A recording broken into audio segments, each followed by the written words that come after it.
রামকৃষ্ণ মঠ ও রামকৃষ্ণ মিশনের ত্রয়োদশ সংঘাধ্যক্ষ শ্রীমৎ স্বামী রঙ্গনাথানন্দজি মহারাজ শ্রী রামকৃষ্ণ ভক্তদের প্রতি যে 10টি নির্দেশ দিয়েছেন তা হল, তোমরা আধ্যাত্মিক অনুশীলনে নিয়মিত ও দৃঢ় হও। তোমার গুরু সেবার এটাই প্রকৃষ্ট উপায়। যত বেশি করে পারো রামকৃষ্ণদেব, সারদা দেবী, বিবেকানন্দ সাহিত্যের সংস্পর্শে থাকো।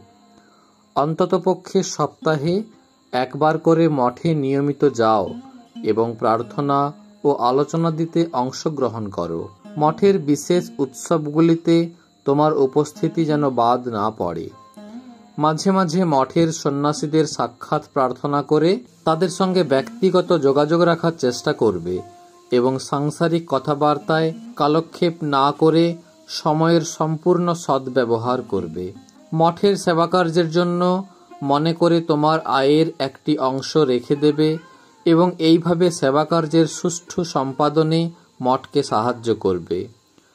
তোমার জীবনে বারবার সম্ভব না হলেও অন্তত একবার যথাযথ পরিকল্পনা করে বেলুড় মঠ, দক্ষিণেশ্বর, কামারপুকুর ও জয়রামবাটি তীর্থ ভ্রমণের চেষ্টা করো।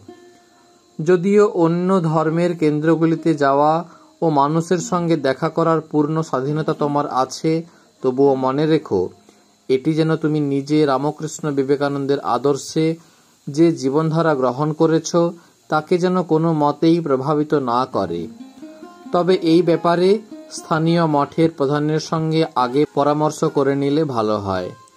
সকল প্রকার গুপ্তবিদ্যা, সিদ্ধাই, জাদু এবং অলৌকিক বিদ্যাচর্চা থেকে দূরে থেকো, যা তোমার আধ্যাত্মিক জীবনের ক্ষতি করে। যত বেশি করে পারো সর্বান্তকরণে রামকৃষ্ণ মঠ ও মিশনের কাজে সহযোগিতা করো।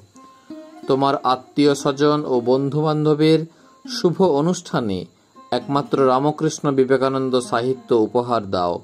এ যুগে আধ্যাত্মিক চর্চার এটাই উৎকৃষ্ট পথ।